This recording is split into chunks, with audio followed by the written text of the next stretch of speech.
So in this video, we're going to take a look at how to document your interaction design project. So we're going to take a look at a web design project. So it's not an extensive UI UX project that you are doing a case study on. That is going to be a much more elaborate documentation. So we will look at that at a later stage. But right now in this video, we will look at how to document your web design project. So it's going to be much more easier. And also it will be interesting to understand this before you go in and document your major UX projects. So let's get started. So when you're starting to document a project, you need to basically have a clear idea of what is your narrative, right? So in that, maybe you can use the 3-act structure that usually people use in movies. So a story needs to have a beginning, a middle, and a conclusion, right? So when you're writing your documents, also when you're documenting your design projects, also you need to have a beginning, a middle, and a conclusion. So maybe you can start with your brief in the middle, in the beginning, who are the users, the research that you have done, and all that. And the middle process can be your process, right? How you worked, how you found your solution. This can be the middle of the story, and then the end of it could be the final design that you made, right? The functional design that you made. So these are the 3 sections that you want to divide your story into. So let's get started with it. We will go to Behance and we will talk from that perspective. Let's go to Behance. So Behance will be the platform that we will be using to document this case study. There are so many other sites and services which lets you put up your case study, including Medium or UX Folio. There's so many other sites, but we will actually use Behance for it. It's pretty easy to get started with. So when you log into Behance, you can see there is a share your work. You can click on the first one, which is project, build a complete case study. Click on that. And you will get this document editor right here, right?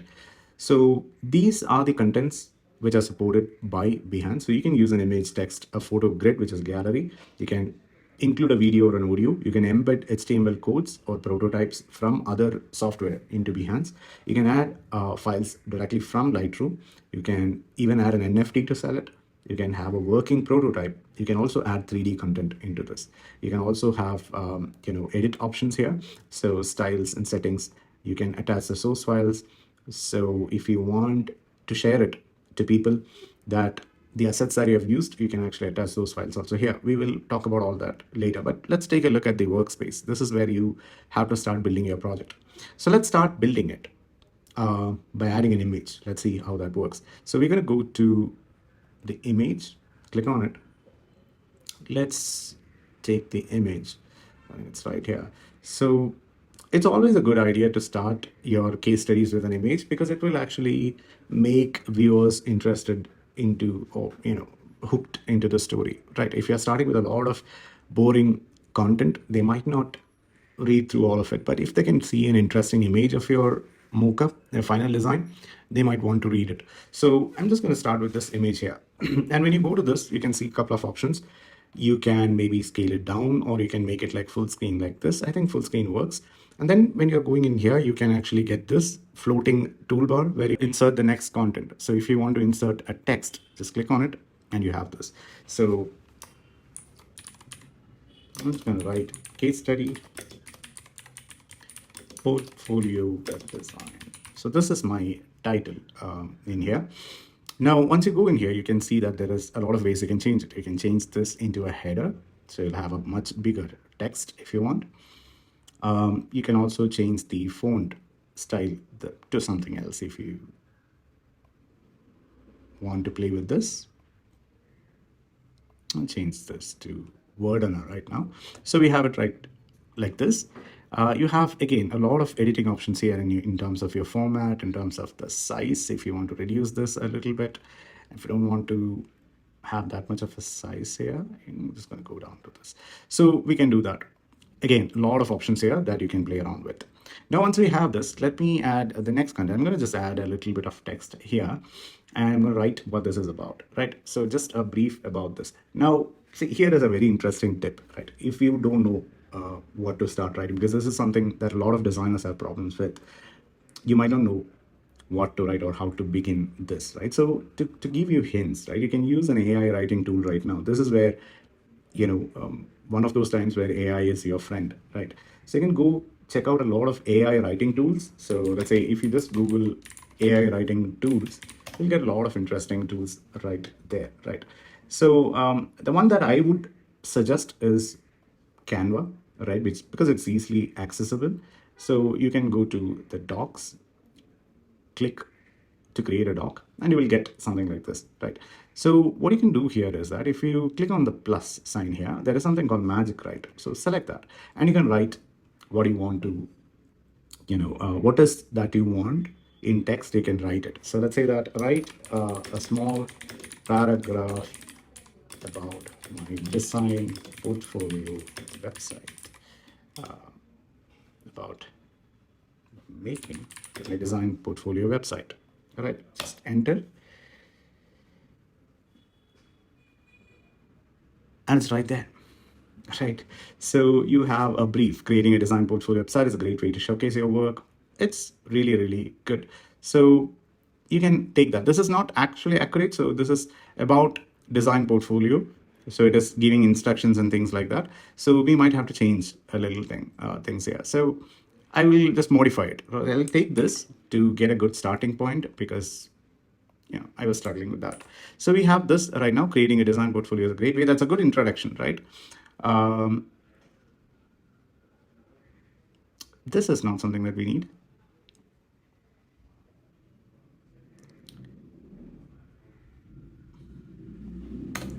So this we will just paraphrase it a bit, right? While working on this project, I had to, that's it. I had to make sure that the portfolio website looks professional and reflects the quality of my work, as it will be the first impression that potential clients have of me. Yeah, this is fine. So there is a little bit of personal touch that you have added here. You have a case study brief. So let's reduce the size of this to a little down. Yeah, I think this is okay. Maybe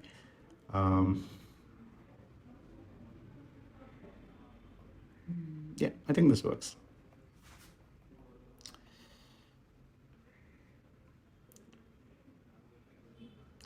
Now I'm going to go to the next section, right? So that you have this right now, so we can go to the next section and add the other elements into it. So what I will add is a sort of like a index, right? So just write index as a heading, and I'm going to write some points like what is going to be in here, right? So let's say that this can be a heading separately. So just make this into a header. Maybe 19. This is good. Now I'm going to add a couple of text, another bunch of text here. So let's write what is going to be there, right? So the brief, sitemap, user flow. So just like what we did in this project, right? So that's the only thing that you have to add in here. So user flow, what was the other thing? Then we had wireframes. We didn't make a design system. I don't think we made a design system. So if you have a design system, you can add that as well. You can mention the visual design and prototypes. So this is basically our index, right? So we're going to select all of this and maybe bring down the size to 14. Can change this to, yeah, I think this is good. So you can see that there's a lot of gap right now in between all of this. Don't worry about this, because we can actually change it later in styles, right? So just focus only on the content right now. So we have all of these. Okay, so let's now start with all these elements, right? So we are going to talk about the brief of the project. So which is already here, like this is the brief of the project. So you can maybe go ahead and you can start with the sitemaps, right? So I'm going to go here and I will write sitemap.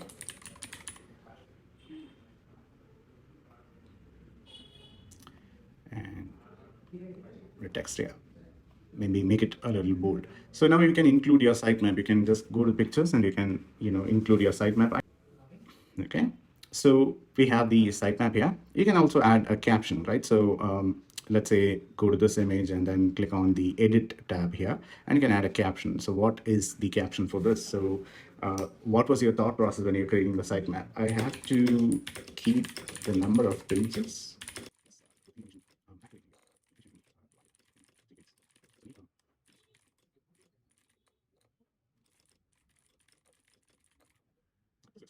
The sitemap and the caption, which actually goes there. Now we're going to go to the next one, right? So we need to actually bring in the user flow. So let's go here, right? User flow. I'm going to go to bring the image here. So I might not have the user flow saved. Let's go to the tool that we created, the user flow. Let's go in there.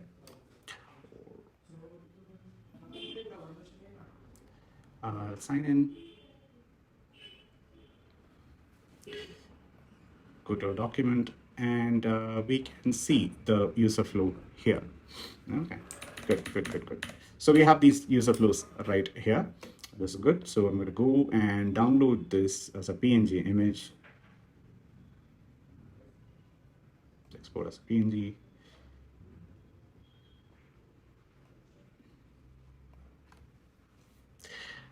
We have that also. So let's go here, go to the document. We have the user flow and include that in your design. So we have, for a new visitor, what is the user flow for these actions? We have defined it. So you can just go here, yeah, edit it. I don't want it to be so big. So we have this right now, and the next thing is our wireframes. So you can go here again, click on the wireframes. By the way, you can actually go here, write captions for your user flow, right? Why did you design it like that? I'm going to go to wireframes again. We're going to go to the wireframing tool, Whimsical. This is where we built our wireframe. So I'm going to download the wireframe here. Yeah, okay, we have it. Let's download it. So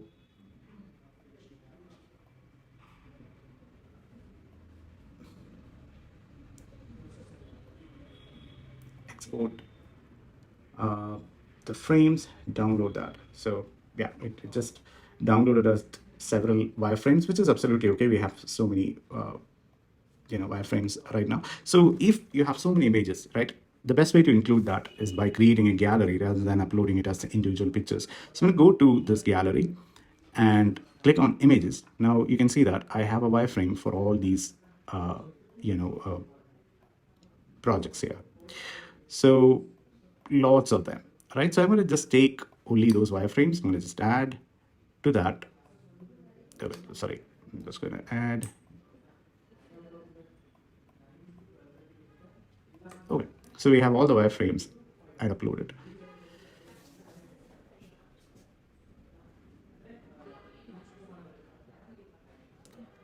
So all the wireframes I have is again uploaded into this. Cool. So we have our wireframes, and now it's time to upload our visual design. Let's go here and say our visual design.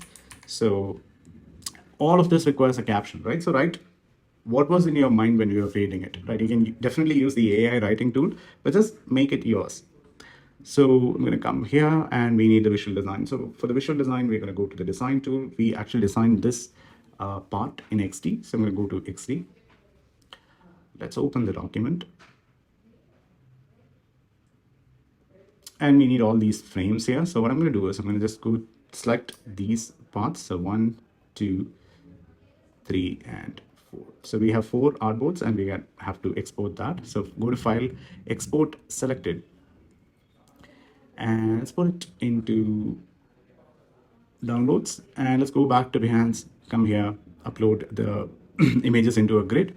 So go here and we can see all the stuff here. So homepage, all the designs are here. We're going to upload it into this. We have the visual design also here. The last section here is the prototype, right? So we're going to write prototype. Let's bring in the prototype, right? So we already learned how we can bring the prototype. We're going to go here and then add the embed section. So we have to paste the embed code. We'll go to XD, we'll go to share, and we can take the flow. We're going to click on the embed. So the code is copied here. We'll paste it to Behance and embed it. So you can see that that particular flow is embedded into Behance, and people can actually browse through our portfolio and see what is happening in here itself, right? So that's basically it. So once this is done, you can actually write your conclusion, right? So again, you can use the writing tool. So let's go back to the writing tool and see what we can do here. So I'm going to go click on this magic write a conclusion statement for my design project.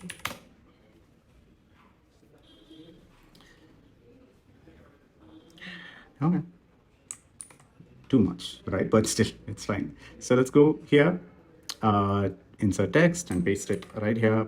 After a little bit of hard work and dedication, the design project is now complete. It has been a rewarding experience. Okay. Cool. This is fine. Right, we can just again select it, go back to a smaller size. Yeah, so we have all of that here, right?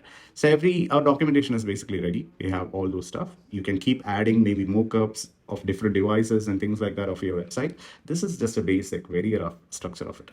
Now we can style this, right? So you can go to styles here. And the first thing that we need to do is to reduce the spacing, right? So I want things to be closer. So just keep it somewhere here, save it.